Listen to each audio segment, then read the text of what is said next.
প্রিয় সাংবাদিকবৃন্দ, আজকে আমার ডাকে যারা আপনারা এখানে প্রিন্ট, ইলেকট্রিক মিডিয়া, অনলাইন থেকে শুরু করে সকলকে আমি আন্তরিক ধন্যবাদ জানাই, শ্রদ্ধা জানাই। আপনারা নিশ্চয় জেনেছেন যে আমার নির্বাচনী এলাকায় কাটাখালী পৌরসভার মেয়র আব্বাস বাঙালি জাতির হৃৎপিণ্ড,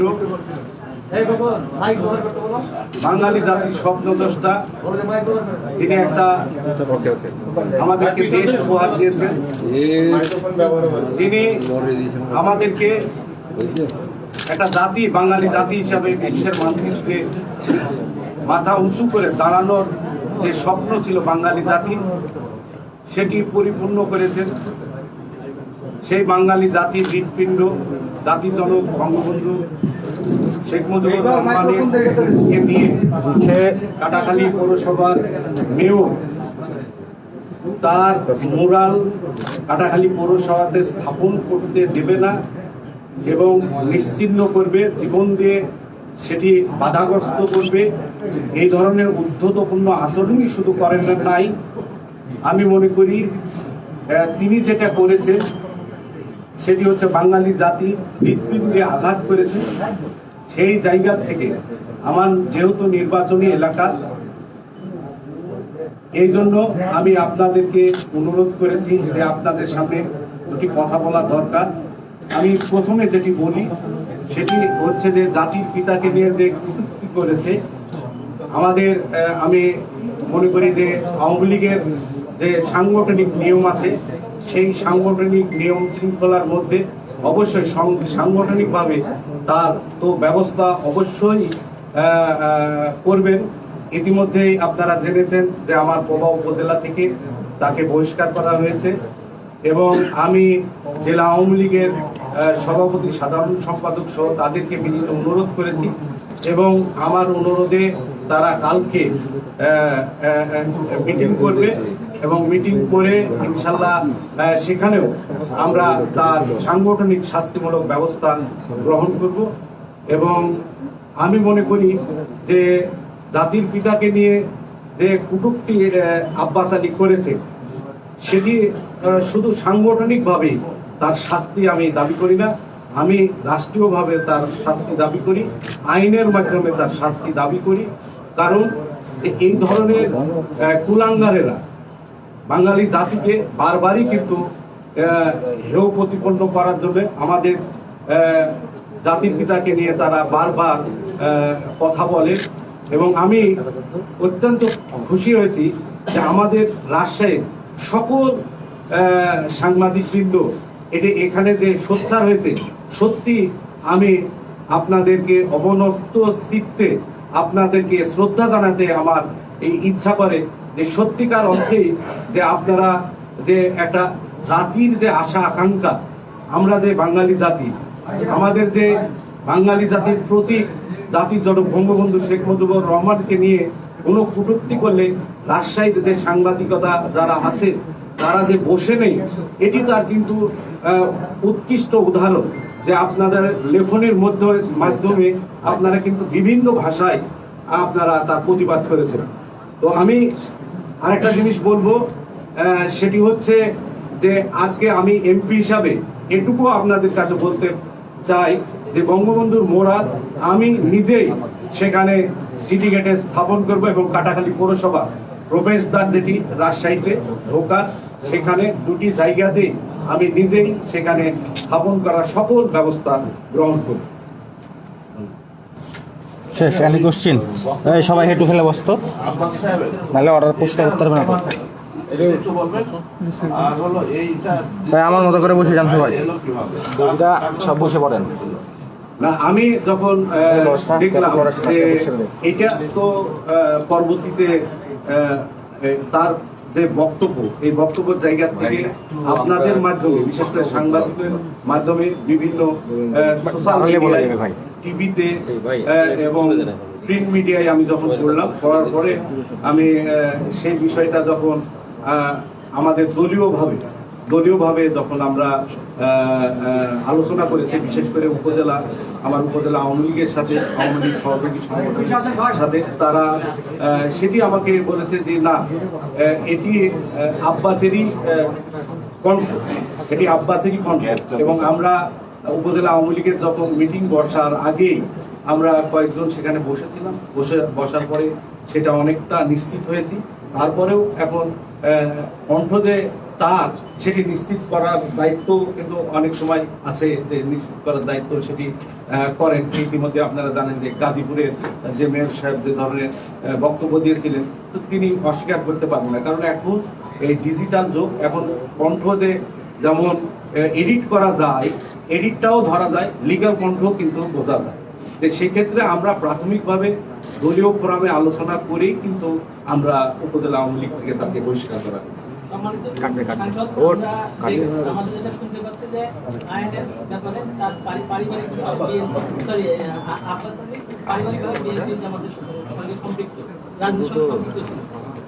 আপনার ব্যাপারে অভিযোগ আছে যে আপনি তাকে নৌকা প্রশিক্ষণ দেওয়ার ব্যাপারে আপনি সহযোগিতা করেছেন, আপনার সহযোগিতায় এই বিষয়গুলো কিভাবে দেখছেন আপনি? কি আপনি আগে জানতেন না?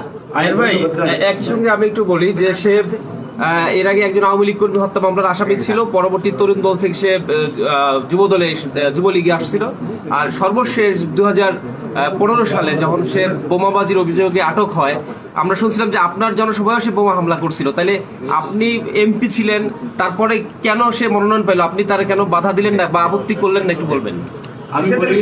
আর এটার সাথে আমি একটু যোগ করতে চাই যে সৌরভ বললেন, ঘটনা হচ্ছে যে আব্বাসকে দীর্ঘ সময় থেকে আব্বাস এবং আব্বাসের যে পরিবার, যেটা পাওয়া যাচ্ছে যে রাজশাহী বিশ্ববিদ্যালয়ের শিক্ষক হত্যার সঙ্গে যুক্ত, পুটিয়াতে অস্ত্র সহ ধরা পড়েছিল।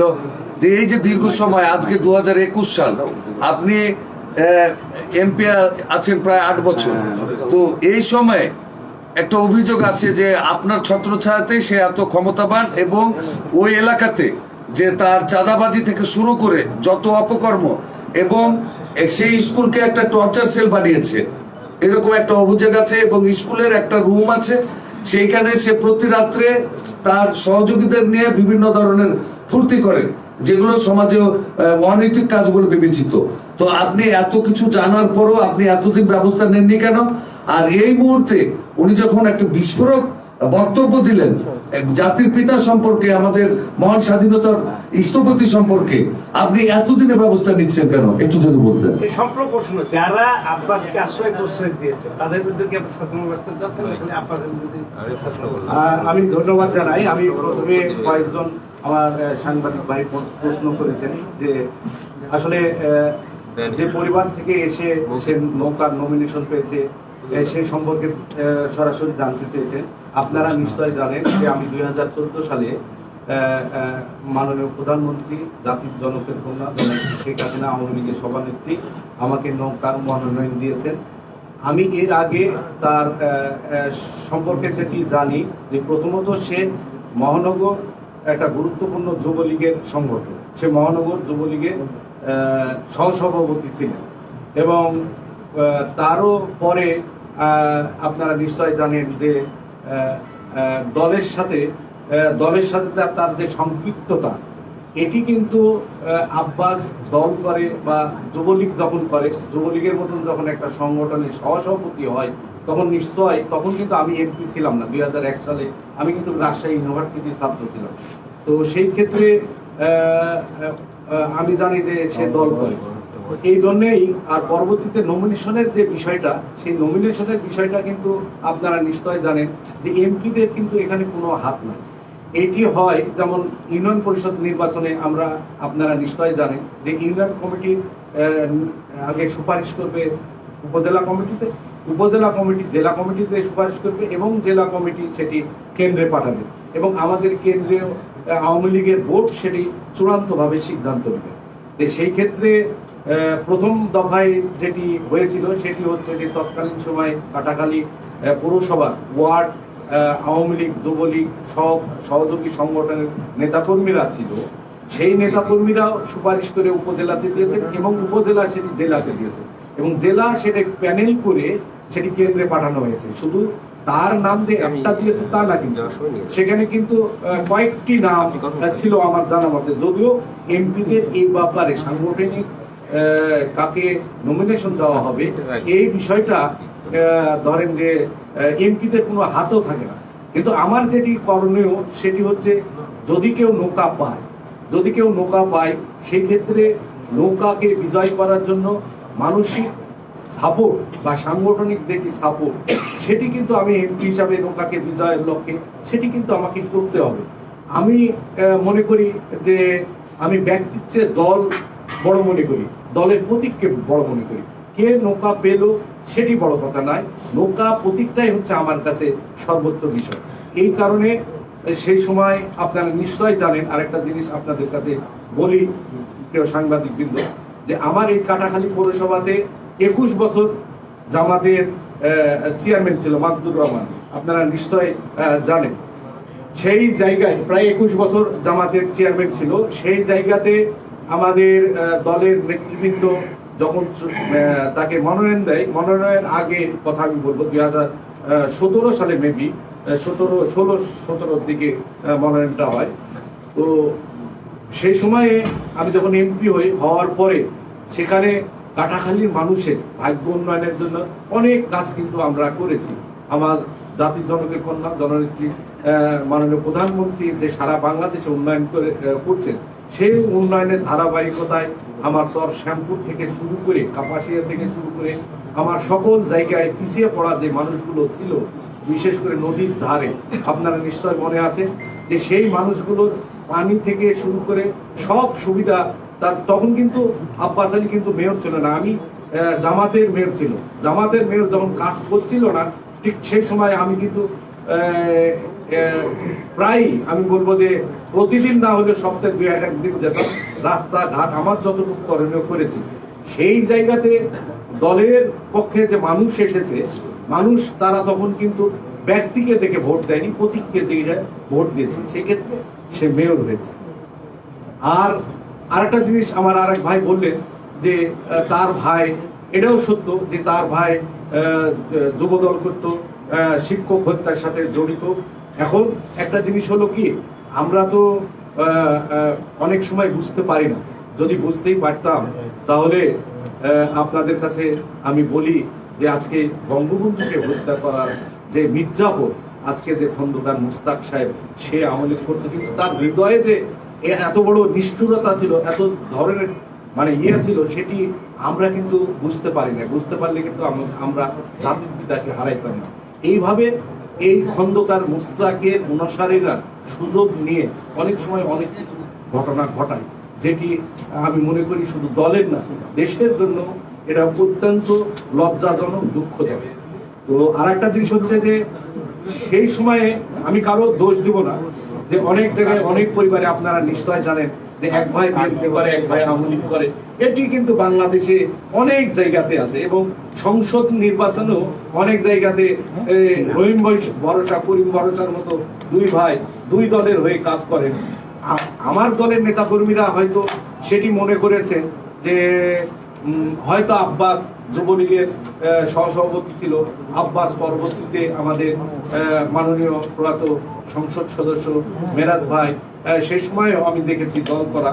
তো সঙ্গত কারণে আমি যখন নতুন ভাবে এমপি হওয়ার পরে কাটাখালীর যারা আওয়ামী লীগ, যুবলীগ, ছাত্রলীগ, কৃষক লীগ এবং মহিলা আওয়ামী লীগের সাথে বসে, যেটি আমি তাদেরকে হয়তো কনভিন্স করেছে, যেভাবেই হোক কনভিন্স করেছে যে আমাকে দিলে পাস করতে পারবে, তারা সেভাবে সিদ্ধান্ত।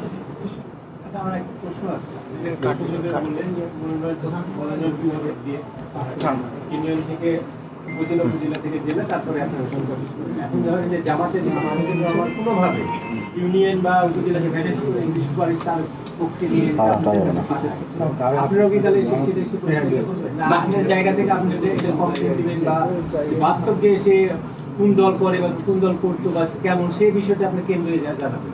না, এটা আমাদের যেটা ক্রাইটেরিয়া, সাংগঠনিক যেটা নিয়ম, সেইটাতে এটা এমপিদের হস্তক্ষেপ চলে। হ্যাঁ, তবে যেহেতু আমি দলীয় সংসদ সদস্য, সেই ক্ষেত্রে অবশ্যই সেই সুপারিশটা তো করি, কিন্তু সকল সুপারিশই আমার যে গ্র্যান্টেড সেটি কিন্তু হয় না।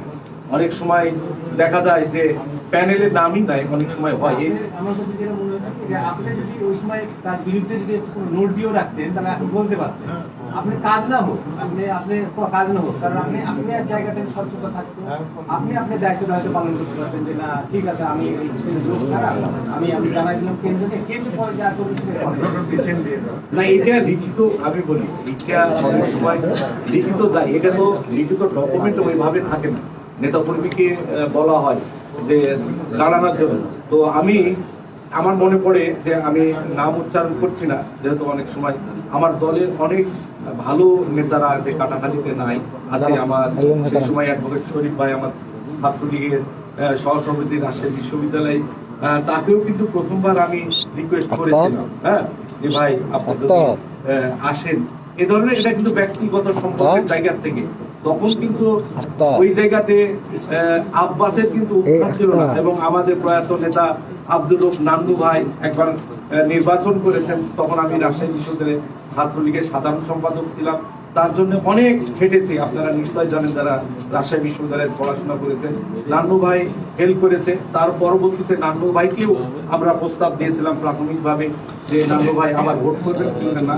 কোনো বয়সের ভারাক্রান্ত হওয়ার কারণে তিনিও কিন্তু অপোজ করেছেন, এবং সেই ক্ষেত্রে আমাদের সেই সময় তো আমার মনে আছে আমরা অনেকেই শরীফ ভাইয়ের কাছে গিয়েছিলাম যে শরীফ ভাই আপনি হয়তো কাটাখালী পৌরসভার মেয়র, তখন তিনিও কিন্তু সেইবার কিন্তু বলছিলেন না আমার উনিও অসুস্থ থাকেন, কাউকে দেখার চেষ্টা করি। এইভাবেই হয়তো দল যখন দেখেছে যে আমাদের প্রতিপক্ষ অত্যন্ত শক্তিশালী, তাকে যদি পরাস্ত করতে হয়, অনেক সময় দরকার হয় যে দেখেন যে অনেক সময় পাশ করার সাথে অনেক সময়, তাই বলে আমি বলবো না যে স্বাধীনতা বিরোধী একদম, কারণ তার তো লেভেল ছিল, সে মহানগর যুবলীগের সহসভাপতি, এই লেভেলটা তো তার ছিল, সাংগঠনিক তার তো পরিচয় ছিল। সেই পরিচয়ের জায়গা থেকেই কিন্তু তাকে চয়েস করা স্থানীয় আওয়ামী লীগ বললেন, এখন আপনারাই বললেন হ্যাঁ দেখেছেন কেমন কথা।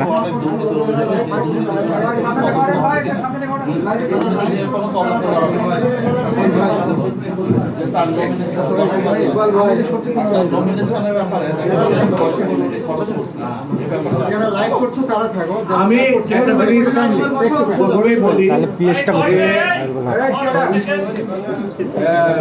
বলি, যে মার্কেট নিয়ে যে আমি বসেছিলাম বললাম না, আপনারা আমার কাছে প্রশ্ন করেছেন, অত্যন্ত খুশি হয়েছি। আপনারা নিশ্চয় জানেন যে আমি আমার বাড়িলা ইউনিয়ন, হরিয়ান ইউনিয়নের পানি নিষ্কাশনের ব্যবস্থা পদ্মার সাথে যে আমাদের কানেকশন ছিল দীর্ঘদিনের কারণে, সেটি ভরাট হয়ে যাওয়ার কারণে আমরা পুকুর করেছি। শুধুমাত্র এটা না, আমার পুকিয়া দুর্গাপুরের পানিও এই দিক দিয়ে আসবে, চার ঘাটের বিশেষ করে এই প্রকল্পটা নেওয়া হয়েছে, এবং অনেকটা আমি মনে করি শতভাগ কমপ্লিট না হলে কাছাকাছি গিয়েছি। সেই ক্ষেত্রে আমি কিছুদিন আগেই শুনেছিলাম যে সেই ক্যানেলের উপর মার্কেট করা হচ্ছে, আপনারা নিশ্চয় জানেন সেই মার্কেটটা আমি বন্ধ করে দিয়েছি। এই মার্কেটটা কিন্তু আমি নিজে জেলা প্রশাসনকে বলে এবং বরেন্দ্র ইডিকে বলে সেটি আমি বন্ধ করে দিয়েছি, এবং কাটাখালী পৌরসভাতে যে আমার দোকানদার ভাইরা আছে তারা তার নিজস্ব তার উদ্যোগে, তারা 40 বছর 50 বছর যারা ওখানে দোকানদারি করে, তাদেরকে যে একটা সরানোর চিন্তা ভাবনা ছিল, আপনারা ইতিমধ্যে অনেক পেপার পত্রিকায় আপনারাও লিখেছেন। তার আগে আমি তাদের সাথে কাটাখালীতে বসে, এবং তারা যখন আমার কাছে আসেন আমি তাদেরকে বলেছি আপনারা ব্যবসা করেন, ইনশাল্লাহ আপনার পাশে আমি আছি, আপনাদের কোনো দোকানদারকে সেখান থেকে হটাতে পারবে না, এই পর্যন্ত কিন্তু পারেও নি। আমি এই ব্যবস্থাগুলো কিন্তু ইতিমধ্যেই আমি কিন্তু নিয়েছি। এটি যে নিই নাই তা না, যে তার মার্কেট করা, তার যে দোকান সরিয়ে দেওয়া, বা আপনারা আরেকটা জিনিস দেখেন যে মসজিদের পাশ দিয়ে একটু ক্রস করে, মসজিদের পাশ দিয়ে ক্রস করে যেটা ড্রেনটা দিচ্ছিল না, সেখানেও আমি কিন্তু রিকোয়েস্ট করে সেই জিনিসগুলো কিন্তু আমি করে দিয়েছি। মাননীয় সংসদ সদস্য, আমি একটু কথা বলছি। পানিলা ইউনিয়নে আব্বাসের শাশুড়ি হচ্ছে যে ভলান্টিয়ার আওয়ামী লীগের নৌকা, এখানে অভিযোগ আছে যে তিনি একেবারে গৃহকর্মী বা গৃহ কাজ করেন, গৃহবধূ, সরি। তো গৃহিণী হিসেবে উনি রাজনীতির সাথে জড়িত নয়। তারপরে হচ্ছে যে তার জামাই প্রভাবশালী আওয়ামী লীগ নেতা হওয়ার কারণে তিনি মরণ পেয়েছেন। এই অবস্থায় তাকে আওয়ামী লীগ থেকে বা আপনি যাতে ওই আসনের সংসদ সদস্য, তাকে আপনারা সাপোর্ট দিবেন কিনা বা তার বিষয়ে পদক্ষেপ কি? আরেকটা বিষয়ে এই আব্বাস আলী আমাদের কাটাখালী পৌরসভার ড্রেন, যে ড্রেনের কথা বলছিলেন, সেই ড্রেনের উপরে একটা মার্কেট নির্মাণ করছেন। ড্রেনের উপরে মার্কেট নির্মাণ নিয়ে আমাদের বিভিন্ন মিডিয়ায় খবর প্রকাশ হয়েছে। এটা নিয়েও কোনো রকম কার্যক্রম গ্রহণ করা হয়নি বা এর আগেও যে অভিযোগগুলো উঠলো, এই বিষয়গুলো আপনার নিশ্চিত কেন ছিলেন বা এর পরবর্তীতে কোনো ব্যবস্থা নেওয়া হবে কিনা? আমি ধন্যবাদ। আমি ইতিমধ্যেই বলেছি ড্রেন বিষয়ে, যে ড্রেনের উপর যে মার্কেটটা করছে আপনারা সরজমিনে দেখলে বুঝতে পারবেন যে সেখানে বন্ধ করে দেওয়া হয়েছে। এটি কিন্তু অলরেডি বন্ধ করে দেওয়া হয়েছে ডিসি রাজশাহী জেলা প্রশাসকের নির্দেশনায়, এবং আমি নিজে জেলা প্রশাসককে ফোন দিয়েছি এগুলো বন্ধ করতে, তাকেও নিষেধ করেছি। এবং কোনো ধরনের তার যে অবৈধ স্থাপনা আছে সে অবৈধ স্থাপনাগুলো যাতে সরাইয়া নেয় বা বন্ধ করে, সেটি কিন্তু আমি অলরেডি করেছি। আপনি হয়তো ইদানিং জাননি বিদায় হয়তো এটা আপনি দেখতে পারেন। আর একটা জিনিস আপনি বললেন, সেটি হচ্ছে পাইলা ইউনিয়নের যেহেতু নৌকার নমিনেশন পেয়েছে ভাইমা গৃহিণী বা মহিলা, এটা ঠিক আছে, কিন্তু ভাইমা যে দল করে না এটা কিন্তু ঠিক না। আপনার নিশ্চয় জানেন যে আমাদের জেলা মহিলা আওয়ামী লীগের কিন্তু মেবি শিক্ষা ও সাহিত্য বিষয়ক সম্পাদক হবে কি, এটা আমি একজ্যাক্ট জানি না, কিন্তু তার পরিবার আওয়ামী লীগের, এটিও সত্য। এখন নমিনেশনের বিষয়টা যেটি আমি বারংবার বলি, যে নমিনেশনের বিষয়টা হচ্ছে যে সব হচ্ছে দলীয় সিদ্ধান্তের উপর হয়। সেই জায়গা থেকে দল তাকে নমিনেশন দিয়েছে। আমি এটুকু আপনাদের সামনে বলতে পারি যে নৌকা যেখানে মনোনয়ন দেওয়া হয়েছে সেই জায়গাতে অবশ্যই আমার মানসিক এবং সাংগঠনিক সাপোর্ট থাকবে। আমি এটুকু বলবো যে আমি যদি আমার কোনো ভাই যদি কাউকে খুন করে আমি আসামি হব না, বা আমি যদি কাউকে খুন করি আমার সন্তান আসামি হবে না। আমাদেরকে কিন্তু এটি বুঝতে হবে যে এটিও কিন্তু একটা বিষয়। তো আমি চাই যে আমার শুধু ভাইমা না, আমার কমলপুরের যতজন নমিনেশন পেয়েছে আর দল যাদেরকে নমিনেশন দিয়েছে সেটি যাতে পাশ করে, এই জন্য আমি আমার পক্ষ থেকে আপ্রাণ চেষ্টা করি। মাননীয় সংসদ সদস্য, আমি একটু কথা বলতে চাই প্লিজ। মাননীয় সংসদ সদস্য, আপনি বিস্তারিত বলছিলেন আব্বাস সম্পর্কে বা আব্বাস আলী সম্পর্কে আপনি বিস্তারিত বলছিলেন। আমরা যতটুকু জানি, আমি রাজশাহী বিশ্ববিদ্যালয়ের স্টুডেন্ট ছিলাম। আব্বাস আলী রাষ্ট্রবিজ্ঞানে ভর্তি হয়েছিল, ফার্স্ট ইয়ারে থাকা অবস্থায় সে খুনের দায়ে কনভিক্টেড হয়ে জেলে ছিল এবং তখন সে ছাত্ররাও করতো, পরবর্তীতে সে যুবলীগে যোগদান করে। এই বিষয়গুলো আসলে পুরনো। বর্তমান যে সিচুয়েশন আসছে সেই সিচুয়েশন হচ্ছে যে উনি বঙ্গবন্ধুকে কটূক্তি করা বা বঙ্গবন্ধুর মোরাল নিয়ে যে কটূক্তি করেছে, সেই কটূক্তি করার পরিপ্রেক্ষিতে তার বিরুদ্ধে এখন যে ব্যবস্থা গ্রহণ করছে বা ব্যবস্থা গ্রহণ হতে যাচ্ছে, সেটার পাশাপাশি রাজশাহী জাতীয় চার নেতার সম্মানিত যিনি আছেন আমাদের মাননীয় মেয়র AHM খালেদুজ্জামান লিটন, এবং তিনি বর্তমান প্রেসিডেন্ট মেম্বার, তাকে নিয়ে যে স্ল্যাগ ল্যাঙ্গুয়েজ, যে ভাষাগুলো বলা যাবে না, সেই ভাষায় সে গালিগালাজ করেছে। এবং শুধু তাই না, কাটাখালী পৌরসভায় কোনো প্রজেক্ট সে ঢুকতে দিবে না বা যেতে দিবে না, এইরকম বিষয়ে উনি উক্তি করেছেন। এবং আরেকটি বিষয় ছিল, সেটা হচ্ছে রাজশাহী সিটি কর্পোরেশন এক্সটেনশনের ক্ষেত্রে বর্তমানে আপনি জানেন যে 72 বর্গ কিলোমিটার রাজশাহী সিটি কর্পোরেশন এলাকা, সেখানে 200 বর্গ কিলোমিটার বা 200 বর্গ কিলোমিটার ঊর্ধ্বে করার জন্য মাননীয় সিটি মেয়রের একটা পরিকল্পনা আছে এবং সেটা তিনি কার্যক্রম করছেন। সেই ক্ষেত্রে মেয়র আব্বাস আলী এটা একটা বড় প্রতিবন্ধকতা, এবং আব্বাস আলীর সঙ্গে যারা থাকেন তারা অনেক সময় আপনার নাম উচ্চারণ করেন যে আপনি এই সিটি কর্পোরেশনের যে এক্সটেনশনের বিষয় সেটা বাধাগ্রস্ত করার জন্য আপনিও বিভিন্নভাবে চেষ্টা করেছেন। এ ব্যাপারে আপনি আসলে কি বলবেন? ধন্যবাদ মেহেদি ভাই। হ্যাঁ, আমি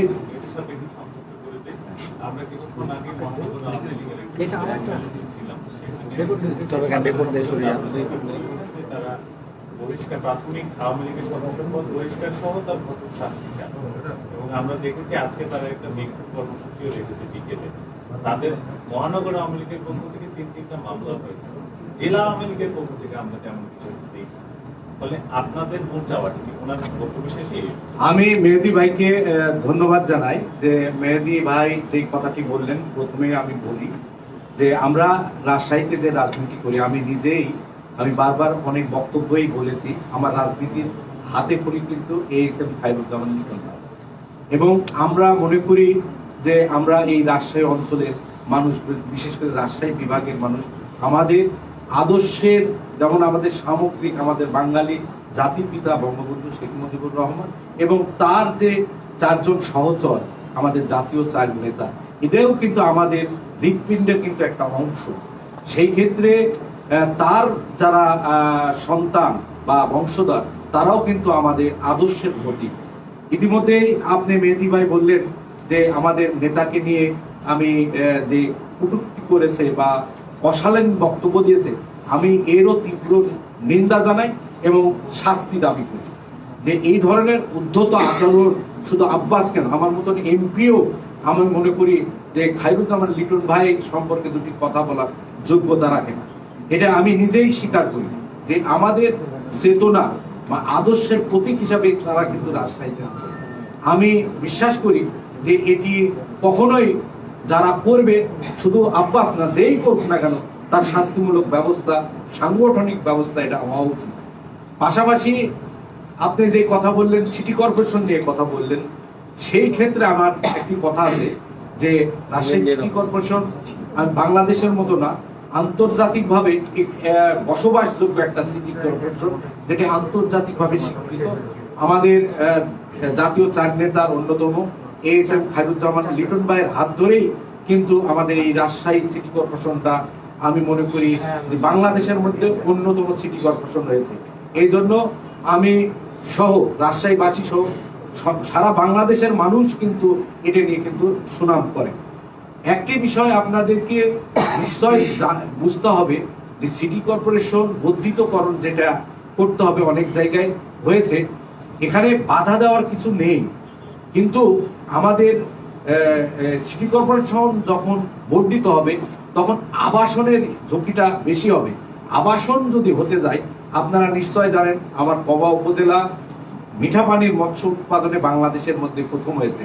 আমার পবা উপজেলার মাটি উর্বর মাটি ফসলের জন্য, এখানকার সবজি কিন্তু ঢাকাতে যায়, উর্বর ভূমি কিন্তু। এবং আমার পবা উপজেলাতে যে জনসংখ্যা, এই ঘনবসতিপূর্ণ জনসংখ্যা, এটি যখন সিটি কর্পোরেশনের মধ্যে আসবে, তখন কিন্তু আমার এখানে ফসলের জমি, এখানে আমাদের বাগান, এখানে আমাদের পুকুর, এই যে মানুষের বসত ভিটার কারণে এগুলো কিন্তু উচ্ছেদ হওয়ারও উপক্রম হতে পারে। এবং মানুষের মধ্যে একটা ধারণা আছে যে সিটি কর্পোরেশনে ঢোকার পরে অবশ্যই সেখানে ট্যাক্স বৃদ্ধি হয়। নিশ্চয় জানেন যে আমাদের, আপনি হয়তো জানেন না, যে আমাদের শতক প্রতি পবা উপজেলার, আমি এক্সাক্ট জানি না ভাই, তারপরও বলি, 2 টাকা 85 পয়সা, এটা মনে হয় শতক প্রতি খাজনা। কিন্তু রাজশাহী সিটি কর্পোরেশনের প্রতি শতক প্রতি কিন্তু প্রায় 85 থেকে 86, তারও বেশি হতে পারে, আমি মেবি জানি না এটা। কিন্তু এটাও কিন্তু মানুষ কিন্তু আশঙ্কা করে, আমরা হলো নিম্ন আয়ের মানুষ, আমাদের এই 1 বিঘা কারো জমি আছে 10 কাঠা, যেটা চাষবাস করে জীবন জীবিকা নির্ভর করে, এটি কোনো কারণে যদি শেষ হয়ে যায় বা এত ধরনের ট্যাক্স দেওয়ার ক্ষমতা নাই, সেই জন্য যে জনগণের মধ্যে মিশ্র প্রতিক্রিয়া নাই, সেটিও কিন্তু আছে। আরেকটা জিনিস পরিষ্কার ভাষায় আমি আপনাদেরকে বলি যে আমি পবা মোহনপুরের এমপি। এখানে আমার সিদ্ধান্তটা জনগণের বেশিরভাগ মানুষ কোন পক্ষে যেতে চায়। জনগণ যদি মনে করে না সিটি কর্পোরেশনের মধ্যে গেলে আমরা শান্তি পাবো, ভালো থাকবো, অবশ্যই আমি জনগণের প্রতি সমর্থন করব। আর যদি জনগণ বলে যে না, আমরা সিটি কর্পোরেশনের মধ্যে গেলে কষ্ট পাবো বা আমরা সমস্যায় ভুগবো, তাহলে কিন্তু আমাদের জনগণের প্রতি শ্রদ্ধাশীল হতে হবে। এটি কিন্তু আমি এমপি হিসাবে আমাকে ভাই করতে হবে। তিনি এখনো গ্রেফতার হলেন না। তীব্র প্রতিবাদ জানাচ্ছি, কারণ কি রাজশাহীর মানুষ চায় রাজশাহী সিটি কর্পোরেশন বৃদ্ধি হোক। আপনার এই বক্তব্যে স্পষ্ট, আপনি চান না রাজশাহী সিটি কর্পোরেশন বৃদ্ধি হোক। এটা আমরা তীব্র প্রতিবাদ জানালাম সাংবাদিকের, আমি সাংবাদিক হিসেবে। জনগণের মন্তব্য আমাদের কাছে আছে, জনগণও চায় রাজশাহী সিটি কর্পোরেশন বর্ধিত হোক। আমি আরেকটু বলছি মানে এমপি অবশ্যই আপনাকে প্রত্যাহার করতে হবে এই বক্তব্য। মাননীয় এমপি আমি রফিক ভাই এটা অবশ্যই মানে এমপি একটু বলি আপনাকে যে মাননীয় প্রধানমন্ত্রী সিটি কর্পোরেশন বিরোধী বক্তব্য। আমি একটু বলি মাননীয় এমপি মহোদয় একটু বলি, সেটা হচ্ছে যে ইতিমধ্যে আপনি জানেন যে মাননীয় প্রধানমন্ত্রী গণপ্রজাতন্ত্রী বাংলাদেশ সরকারের মাননীয় প্রধানমন্ত্রী তিনি শহরের যে সুযোগ সেটা কিন্তু গ্রাম পর্যায়ে নিয়ে যাওয়ার জন্য উনি যে একটা ঘোষণা দিয়েছেন, তারই লক্ষ্যকে কেন্দ্র করে কিন্তু আজকে সিটি কর্পোরেশন এক্সটেনশনের এবং বাংলাদেশের, আপনি জানেন যে বা আপনি যেটা বললেন বাংলাদেশের এবং ইভেন বাংলাদেশ না সারা বিশ্বের মধ্যে Rajshahi city corporation green city, clean city, education city, healthy city হিসেবে পরিচিত।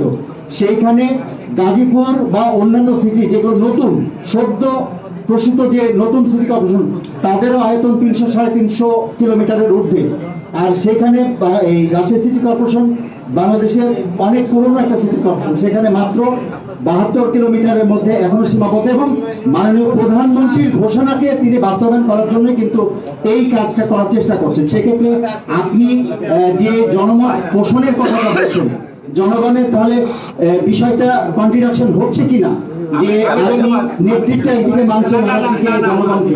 আমি বলি মেহেদি ভাই, আমি এটা আমি প্রথমত মাননীয় সংসদ সদস্য আমি একটু ইনক্লুড করতে চাই, মাননীয় সংসদ সদস্য। হ্যালো, আমি রফিক ভাই এই দুঃখ ভাই মাননীয় সংসদ সদস্য রফিক ভাই আমি রফিক ভাই আমি একটা সিটি কর্পোরেশন হলে সেটা নাগরিক সুযোগ সুবিধা বাড়বে, নাগরিক সুবিধার মধ্যে পার্থক্যটা আপনি সংসদ সদস্য হিসেবে যদি আমি রফিক ভাই আপনাকে ঘোষণা করবে এই না রফিক ভাই রাজশাহীবাসীর দাবি সিটি কর্পোরেশন বর্ধিত হোক। রফিক ভাই আমি আমার সাথে আমি বলি রফিক ভাই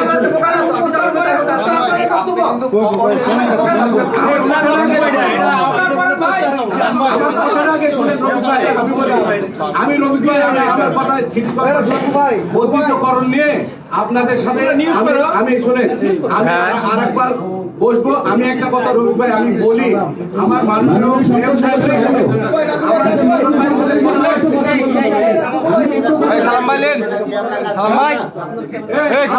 আমি বলি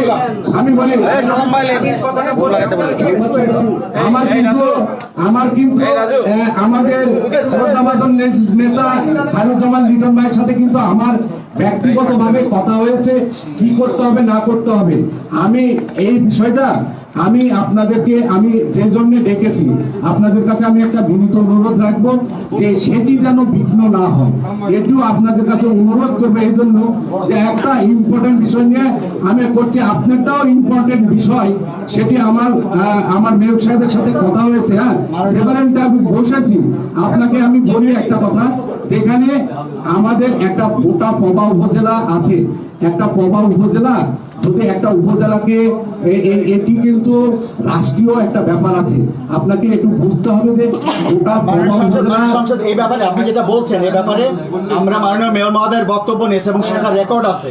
মাননীয় মেয়র মহোদয় সরাসরি একজন এমপি মানে আপনার সরাসরি নাম না উল্লেখ করে বলেছেন যে একজন ওই পবা উপজেলা বা পবা মোহনপুরের একজন সাংসদ এই বিষয়ে সরাসরি, যেদিন আপনি নিশ্চয় জানেন যে এলজিআরডি মিনিস্টার যিনি আসছিলেন এখানে রাজশাহীতে, হ্যাঁ তাকেও প্রশ্ন করা হয়েছিল এবং উনি এই বিষয়টা নিয়ে বিস্মিত এবং উনি এই বিষয়টা নিয়ে বলেছে যে এটা খুবই দুঃখজনক। আমি কিন্তু বক্তব্য দিচ্ছি সিটি কর্পোরেশনে। আপনি নিশ্চয় জানেন যে আমি একটা কথা বলি ভাই, আমি বলি যে আজকে যে একটা বিষয় নিয়ে আমরা বসেছি রবি ভাই, আমরা যে একটা বিষয় নিয়ে বসেছি এটা না হলে আফজাল ভাই এটা আপনারা এটা নিয়ে চুলচেরা বিশ্লেষণ আমাকে বলবেন। আমি মাননীয় মেয়র সাহেবের সাথে কথা বলেছি এবং একবার না কয়বার কোন দিক দিয়ে যাবে, কোন দিক দিয়ে গেলে একটা উপজেলা বিলুপ্ত না হয়ে একটা সিটি কর্পোরেশন বর্ধিত করা যায়, কতদূর করা যায়, এটা নিয়ে কিন্তু আমরা বসেছি। হ্যাঁ, তো অতএব এটা না নিয়ে আমি আপনাদের কাছে বিনীত অনুরোধ করি, আজকে যে সমসাময়িক একটা ঘটনা ঘটেছে, ভাই এটা রাজশাহীর সার্বিক বিষয় নিয়ে আপনি বলতেছেন এবং এটা আজকে এই সমস্যাটা রাজশাহীর সার্বিক বিষয় নিয়ে। এই আপনাদের এই সমস্ত কারণে আজকে আপনাদের উত্থান হয়েছে। মেয়র আব্বাসের বিরুদ্ধে মেয়র আব্বাসের বিরুদ্ধে মামলা হয়েছে ইতিমধ্যে এবং 24 ঘন্টা পার হয়ে গেছে। তো আপনারা তার গ্রেপ্তারের ব্যাপারে কোনো সিদ্ধান্ত নিয়েছেন কিনা এবং গ্রেপ্তারের দাবি জানাচ্ছেন কিনা, এবং এখনো গ্রেপ্তার হয়নি এর রহস্যটা কি, সে কি তার কারো কোনো শেল্টার পাচ্ছে কিনা?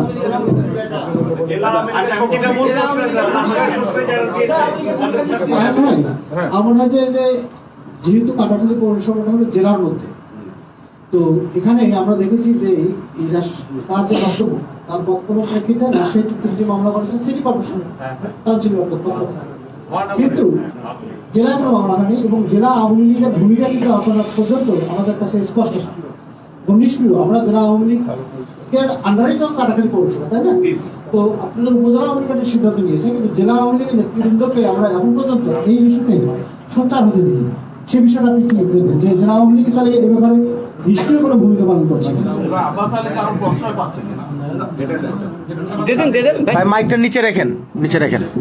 আমি ধন্যবাদ জানাই প্রিয় সাংবাদিকবৃন্দ। যে প্রথমত কথা হচ্ছে জেলা আওয়ামী লীগ এখানে সিদ্ধান্ত কেন নিচ্ছে না, ইতিমধ্যে আপনারা জেনেছেন কালকে বিকাল 3টায় আমাদের অলকার মোড়ে যে অফিস আছে, জেলা আওয়ামী লীগের অফিস আছে, সেই অফিসে আমাদের মিটিং হবে, জেলা আওয়ামী লীগের মিটিং হবে, সেখানে চূড়ান্ত সিদ্ধান্ত নেওয়া হবে এবং আমিও রিকোয়েস্ট করেছি এবং তার ভিত্তিতে আইনানুগ ব্যবস্থা নেওয়ার জন্য ইতিমধ্যে আমি পুলিশ কমিশনারের সাথে কথা বলেছি।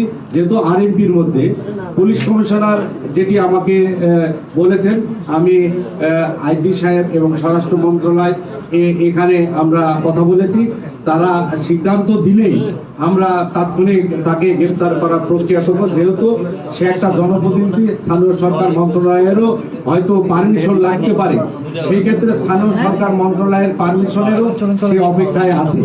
এটি পেলেই করবে এবং আমরা তো আপ্রাণ চেষ্টা করছি। ইতিমধ্যে দেখেন কাটাখালীতে আমার আওয়ামী লীগ, যুবলীগ, ছাত্রলীগ সবাই কিন্তু প্রতিবাদ মিছিল করছে এবং ইতিমধ্যে আমি আপনাদেরকে এখানে আমন্ত্রণ জানিয়ে আমরা এর যে শাস্তিমূলক ব্যবস্থা, আমি এমপি হিসাবে, অভিভাবক হিসাবে আমি চাই যে তার একটা শুধুমাত্র সাংগঠনিক বহিষ্কার না, আমি চাই যে তার একটা কঠোর শাস্তি হওয়া দরকার, যার মধ্য দিয়ে বাংলাদেশে কোনো জনপ্রতিনিধি, কোনো নেতা, কোনো দলের নেতা আমাদের জাতির পিতা বঙ্গবন্ধু শেখ মুজিবুর রহমানকে নিয়ে কোনো ধরনের যেন কটূক্তি করার কোনো সাহস না পায়। ধন্যবাদ সবাইকে, আসসালামু আলাইকুম। সুন্দর সুন্দর।